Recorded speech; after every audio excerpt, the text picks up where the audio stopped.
At the beginning of the movie, a man named Charlie has just returned from a vacation with his son Anatoly. When they return to town, the boy begged Charlie to let him get out of the car and watch a busker's performance. Charlie agreed and said that she would be right there after parking her car.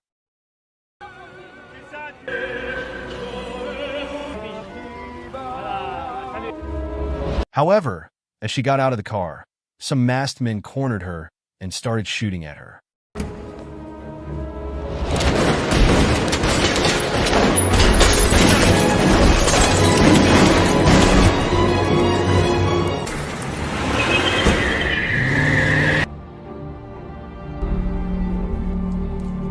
Miraculously, she was still alive.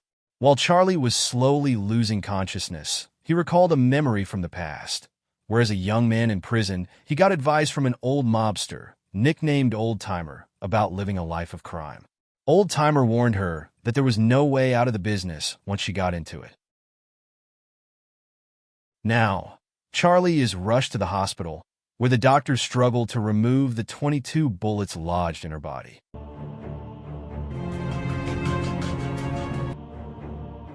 We are then introduced to a man named Tony Zakia, who gets information about Charlie's condition. It's clear that Tony Zakia is a powerful and ruthless man, which makes us wonder if he was the one who hired the crew to kill Charlie. In short, news of Charlie's shooting was later broadcast on national TV, and the anchor mentioned that Charlie was a retired mobster who used to be very feared. On the other hand, a police captain named Marie Goldman was interested in the case and decided to visit the crime scene. While Charlie is in surgery, we see another flashback to his childhood, when young Charlie learns that his rival murdered Old Timer. As a result, young Charlie and his best friends, Tony Zakia and Kareem, decide to murder a famous mobster named Hernandez in retaliation for the death of their old mentor. Before setting out to exact vengeance on Hernandez, the young men swear an oath to remain friends forever. Amis jusqu'après la mort. Amis jusqu'après la mort. Amis jusqu'après la mort. They are successful in exacting vengeance, and their journey into the mafia world begins at this point.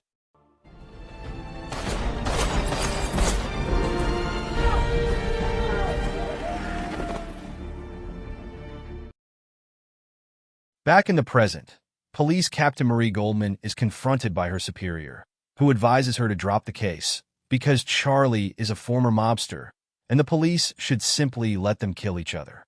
Marie ignores him and continues to investigate the case, in the hope of finding whoever is responsible for her husband's death. She then goes to Charlie's hospital room and begins questioning him. Charlie remains tight-lipped for some reason. When Charlie's lawyer Martin and his trusted friends, Kareem and Pat, walk into the room, she walks out frustrated. Captain Marie is tucking her son in a bed at night when she receives an unsettling phone call. She drinks for the rest of the night as she mourns her husband's death. Meanwhile, Kareem is visibly upset and vows vengeance on whoever is to blame. On the other hand, Martin advises him to be patient and wait for Charlie to come out of his coma. Kareem then instructs Martin to watch over Charlie and not leave him alone. Back at the hospital, a man disguises himself as a member of the medical staff and sneaks in. He then draws his gun, enters Charlie's room, and shoots him several times.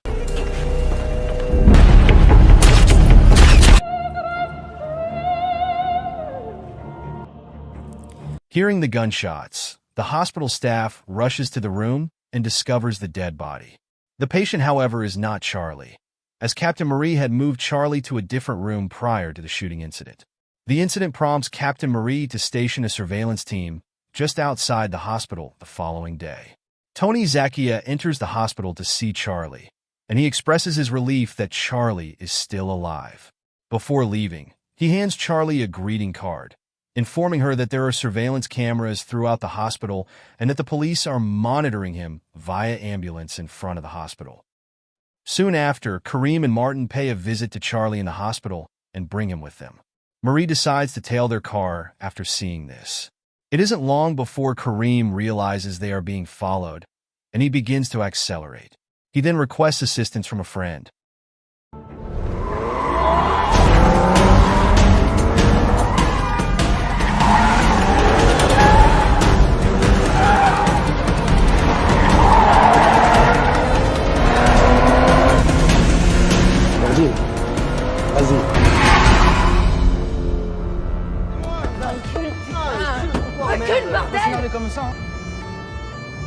Kareem drives the car inside an old warehouse, where one of Tony's men is tied to a chair now that Mary is no longer following them.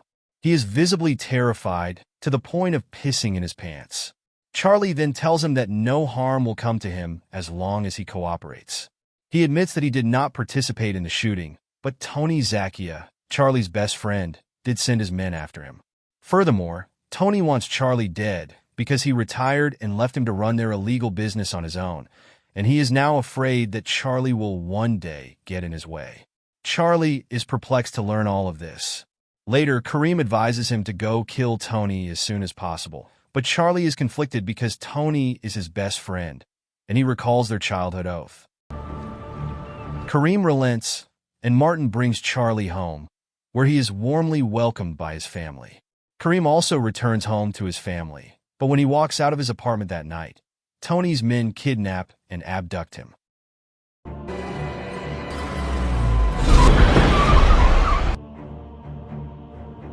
It turns out that the man who was tied to the chair earlier had the idea to kidnap Charlie. Of course, the tied man's plan to gain Tony's sympathy backfires when he is shot to death. They then severed one of Kareem's fingers as a warning to his family.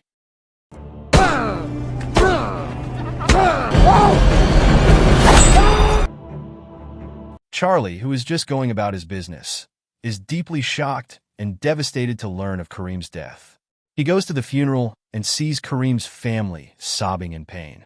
He becomes enraged and furious at the sight and vows vengeance. Allahu Akbar. Allahu Akbar.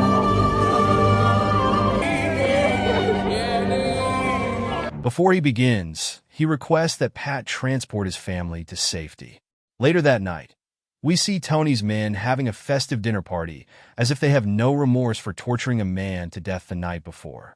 Their celebration, however, is about to be cut short because Charlie has become a certified party pooper.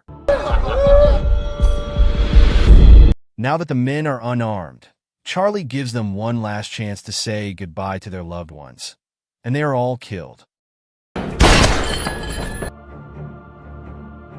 He then shoots one of them, knowing for a fact that he is one of the men who shot him because he recognizes the watch he wears on his wrist. Charlie gets away with nothing but the power of intimidation, while the rest of the men cower in fear.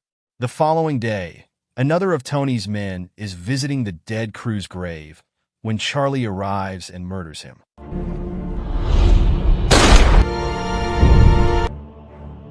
Tony sends his men to ransack Charlie's home in an attempt to find him and his family, realizing that Charlie is now out for blood. Fortunately, they can't seem to find anything. While all of this is going on, Charlie is relaxing with his faithful cat on the other side of town. Martin, the lawyer, arrives at Charlie's house to find it in shambles. He then rushes to inform Charlie of the situation. Unfortunately, one of Tony's men follows him to Charlie's hideout, and it isn't long before the two are surrounded. While Martin attempts to flee by boat, badass Charlie holds him off.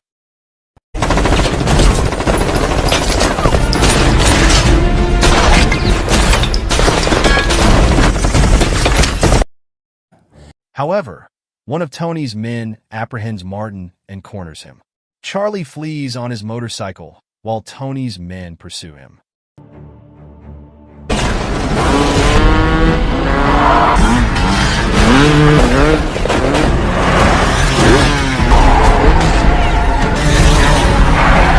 Because he rammed into a police car, he was immediately taken back into police custody, reuniting him with Captain Marie Goldman. In the interrogation room, Marie reveals to him some shocking information that she discovered during her investigation, specifically that she found a series of bullets lodged in a wall at the scene of the crime. To put it another way, one of the 5 people who shot at Charlie did not intend to kill her at all. Someone among them had no intention of murdering Charlie. In addition, Marie makes the decision not to arrest Charlie for the time being, due to the fact that she is under the impression that Tony Zacchia is responsible for the death of her husband. Later on that night, Tony Zacchia is seen enjoying the wedding celebrations of his daughter. Unbeknownst to him, Charlie is standing right outside his home, and she manages to take one of his men into custody. Before she kills him, Charlie orders him to hand over all of the information he possesses concerning Tony Zacchia's current drug transactions. C'est de ma part. Je laisse régler. J'ai pas sûr. When Tony finds out what took place not too much longer after, he becomes enraged. He then leaves the party and heads to his drug lab, where he finally lets loose, saying Tony has now lost his patience.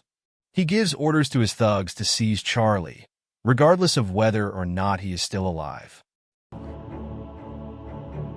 The following day, Pat picks up Anatoly and Eva from school so that they can spend the day with Charlie.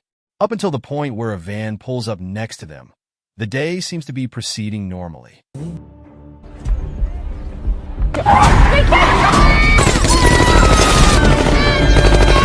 Anatoly and Eva are taken captive by the man, and they flee the scene in their vehicle. After arriving at the scene, Marie discovers that it is already too late to help. It wasn't long after that when it came to light that the authorities had found Eva and taken her into custody. They are informed by Eva, who is bloodied and bruised, that Charlie will be arrested if he does not turn little Anatoly over to the authorities. After some time has passed, as Captain Marie is leaving the precinct, Charlie joins her in the car, completely by surprise. He asks her for help in fabricating a scenario in which Charlie has been arrested, so that Tony will give up looking for him and will be able to free his son. He is hoping that this will convince Tony to let his son go. Charlie even offers to cooperate with the authorities in exchange for having his son returned to him. Marie agrees to help. When Tony finds out that Charlie has been arrested, he becomes even more enraged than he already was. Toi, tu me butes, Aurelio. Ce soir. As soon as he realizes that it is pointless to try to save Anatoly's life at this point, he immediately orders one of his goons to kill him. This thug is unaware that Charlie is following him on a motorcycle to the location where Anatoly is being held captive. Inside this house is another one of Tony's men, who is keeping an eye on Anatoly for Tony. Immediately, he is given the instruction. Instead of carrying out the instructions, he hastily frees Anatoly, but then...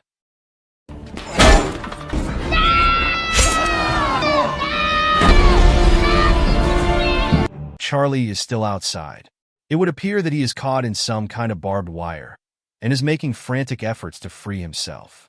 Dragging Anatoly outside, the thug forces him into the trunk of the car and then begins to drive away. Just as this is about to take place, Charlie is able to knock him out of the way and drag Anatoly away. When Charlie finally gets back to his house, he tells his wife that they are no longer required to remain hidden because he has successfully taken out all of Tony's thugs. The following day, Tony lounges around in his home when Charlie comes to visit. In spite of everything that has taken place, it seems as though Charlie is willing to put everything in the past for the sake of their friendship. Despite Charlie's desire to avoid killing Tony, who has become power-hungry, is intent on getting rid of Charlie as soon as possible. Tony holds him to the ground and aims a gun at him while he's there.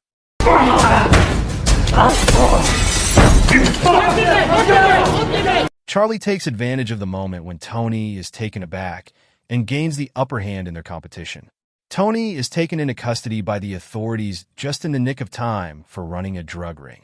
It has come to light that Charlie provided assistance to Captain Marie in her pursuit of adequate evidence to demonstrate Tony's guilt in the drug trafficking crime. When Charlie is later questioned by the police, it turns out that the cops are unable to find any evidence proving his involvement in any drug trade, so they are forced to release him. Martin greets him outside the precinct, and he immediately requests that Martin take them to the parking lot where he was shot.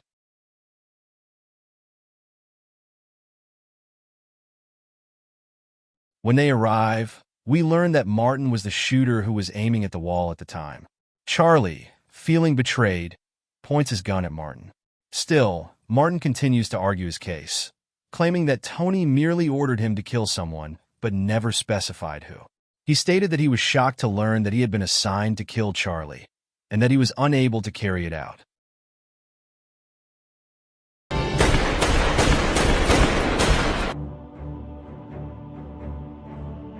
Charlie, it turns out, fired several bullets at the wall as a symbol of his gratitude for what Martin had done for him.